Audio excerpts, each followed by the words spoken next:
আচ্ছা বলুন তো, এরকম যদি নাস্তা থাকে সহজভাবে একদমই অল্প সময়ের ভিতরে বানানো যাবে, কোনো ঝামেলা নেই, রেস্টে রাখারও কোনো ঝামেলা নেই, এমন একটা নাস্তা যদি হয়ে থাকে তাহলে কিন্তু খুব মন্দ হয় না। হ্যালো এভরিওয়ান, আসসালামু আলাইকুম, welcome back to my channel. তাই এখানে দেখুন আমি নিয়ে নিচ্ছি 2টা ডিম, আর 2টা ডিম আমি ভেঙে নিয়ে নিলাম। আর ডিমটাকে ভালোভাবে ফেটিয়ে নিব, আর তার ভিতর দিয়ে দেবো চিনি। আর আমি 3 টেবিল চামচ চিনি দিয়ে দিলাম। এখানে আপনারা চিনিটা কম বেশি করে নিতে পারেন। তা ডিমটাকে কিন্তু আমি ভালোভাবে এখন ফেটিয়ে নিচ্ছি। তা দেখতেই পাচ্ছেন আমি একটা কাঁটা চামচ দিয়ে কিন্তু ডিমটা ফেটিয়ে নিচ্ছি। তা ডিমটা কিন্তু ভালোভাবে ফেটানো হয়ে গিয়েছে, বা চিনিটাও কিন্তু ভালোভাবে ফেটিয়ে নিয়েছি।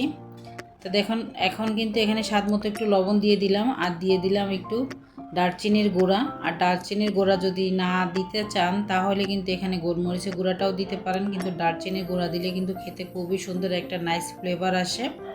তার জন্য কিন্তু দারচিনি গুঁড়াটা দিয়ে দিয়েছি। অল্প একটু দারচিনি কিন্তু পাটায় বেটেই আমি কিন্তু গুঁড়া করে নিয়েছি। ভালোভাবে ফেটিয়ে নিলাম, ভালোভাবে মিশিয়ে নিলাম। মিশিয়ে নিয়ে কিন্তু এখন দিয়ে দিচ্ছি এখানে আটা। আটার পরিবর্তে কিন্তু আপনারা এখানে ময়দাটাও অ্যাড করতে পারেন। তা আমি আটাটা কিন্তু ভালোভাবে দিয়ে মিশিয়ে নিচ্ছি। তাই এখানে কিন্তু যেহেতু তেল অ্যাড করা হয়নি, আর এটা কিন্তু কম তেলেই হবে নাস্তাটা বানানো, তা তেল যেহেতু অ্যাড করা হয়নি, তাই এখানে আমি কিন্তু চামচ দিয়েই করে নিচ্ছি। আর তেল না দিলে কিন্তু হাতে লেগে যাবে, তার জন্য কিন্তু চামচ দিয়ে সুন্দরভাবে কিন্তু মিশিয়ে নিচ্ছি। তা আটাটা দিয়ে কিন্তু ভালোভাবে আমি ডিমের সঙ্গে মিশিয়ে নিলাম। দিয়ে দিলাম 1 টেবিল চামচ গুঁড়া দুধ, আর গুঁড়া দুধটা দিয়ে কিন্তু আবারও ভালোভাবে মিশিয়ে নিচ্ছি। তা যদি আটা পরবর্তীতে লাগে তাহলে দিব, না হলে দিব না আর কি।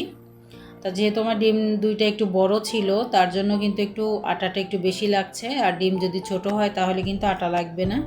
এই 1 কাপ আটা দিয়েই কিন্তু হয়ে যাবে সুন্দর মতো। তাই এখানে কিন্তু কোনো রকম পানি অ্যাড করা হয়নি, দেখতেই পেলেন। আমি আবারও কিন্তু একটু আটা দিয়ে ভালোভাবে মিশিয়ে নিলাম। যতক্ষণ আটা লাগে ততক্ষণ পর্যন্ত কিন্তু আটা দিয়ে কিন্তু শক্ত একটা ডো তৈরি করে নিতে হবে।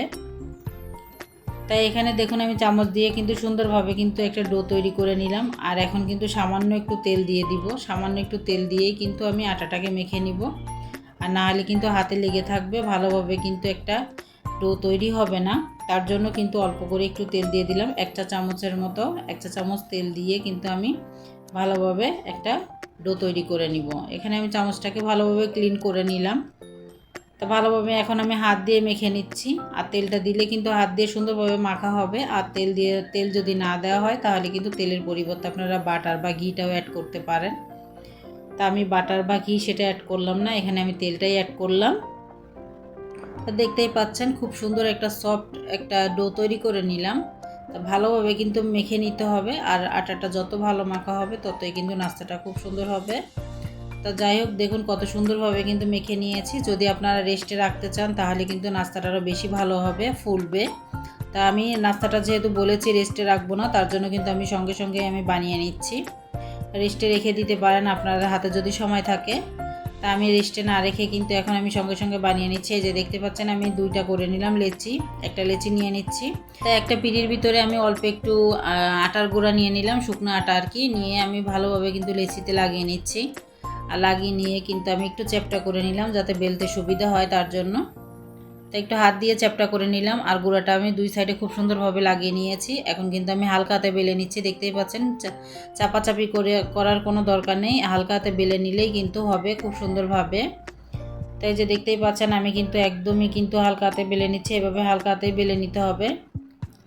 তা যাই হোক, হালকা হাতে বেলে নিয়েছি। আর বেশি পাতলা করা যাবে না, এটা কিন্তু মোটা করেই লেচিটা করতে হবে, মানে রুটিটা করতে হবে আর কি।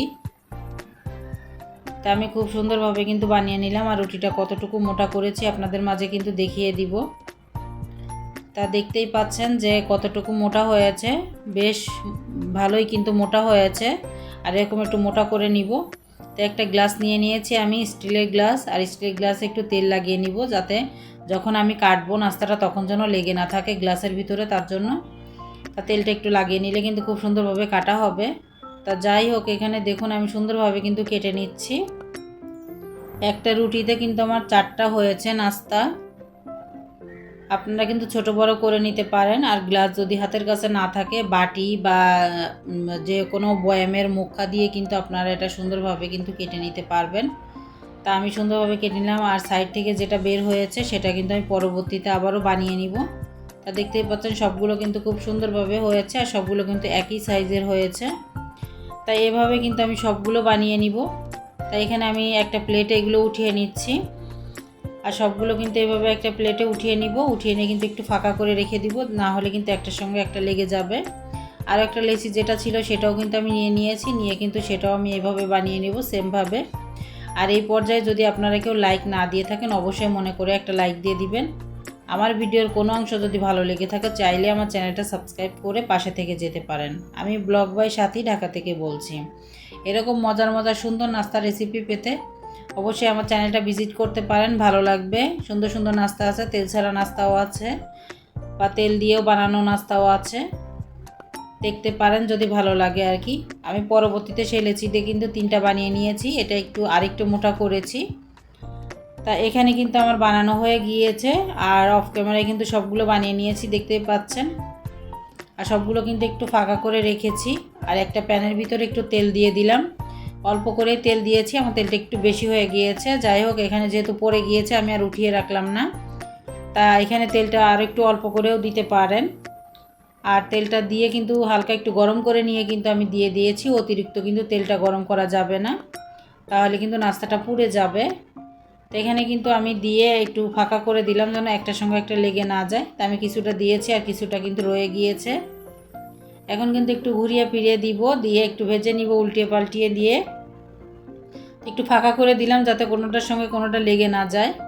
তা দেখুন কিন্তু আমার খুব সুন্দরভাবে এক সাইডটা কিন্তু হয়ে গিয়েছে অনেকটা। একদমই কিন্তু জালটা কমিয়ে দিয়ে ভাজতে হবে। আর জালটা যদি না কমিয়ে দেওয়া হয় তাহলে কিন্তু ভিতর থেকে কাঁচা থেকে যাবে। আর মিষ্টিটা যদি আপনারা বেশি খেতে চান তাহলে কিন্তু মিষ্টি আর একটু বাড়িয়ে দিতে পারেন। আমি যতটুকু দিয়েছি তার থেকে কিন্তু বাড়িয়ে দিতে পারেন। যেহেতু আমি আটাটা আমার একটু বেশি হয়েছিল তার জন্য কিন্তু একটু মিষ্টিটা কম হয়েছিল। তা যেটুকু মিষ্টি হয়েছিল সেটা কিন্তু খাওয়ার মতো ছিল আর কি। তো এখানে দেখুন আমি সুন্দরভাবে কিন্তু এই যে উল্টে পাল্টে ভেজে নিচ্ছি।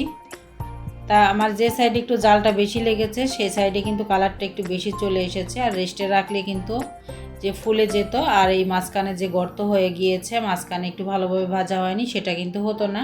তা আমি রেস্টে রাখিনি দেখে কিন্তু এরকম হয়েছে। তারপরও দেখুন কত সুন্দর ফুলছে, দেখতেই পাচ্ছেন। মাঝখানে একটা জাল পড়েছে, সাইডে একটা জাল পড়েছে যেটা, সেটা কিন্তু খুব সুন্দরভাবে ফুলে গিয়েছে। আর এটা কিন্তু অনেকটাই নরম হবে, একদমই কিন্তু শক্ত হবে না। তা এর দেখুন আমার এক সাইডে যেগুলো ভাজা হয়েছে সেগুলো কিন্তু আমি উঠিয়ে নিব।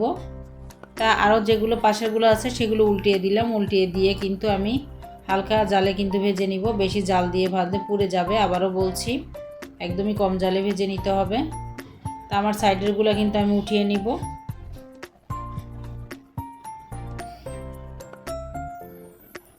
আমার কিন্তু এই যে হয়ে গিয়েছে, এগুলো সাইডেরগুলো এখন উঠিয়ে নিচ্ছে একটা প্লেটে। আর তেল তো দেখতেই পেলেন কতটুকু দিয়েছি। আর তেল কিন্তু বেশি যে লাগবে আর এরকমও কিন্তু না, অল্প তেলেই কিন্তু ভাজা হয়ে যাবে। তা আমি আরও যেগুলো আছে সেগুলো উঠিয়ে নিচ্ছি, আর যেগুলো একটু কম ভাজা হয়েছে সেগুলো রেখে দিব। সেগুলো রেখে দিয়ে আরও আমার যেগুলো বাকি আছে সেগুলো আমি সাইড দিয়ে দিব, যাতে আমার একসঙ্গে সবগুলো ভাজা হয়ে যায়।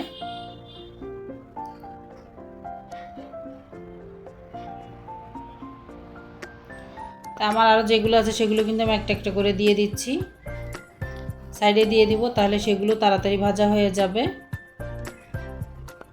আর কালারটা কিন্তু খুবই সুন্দর এসেছে, আর খেতে কিন্তু মাশাআল্লাহ অনেক মজা হয়েছিল।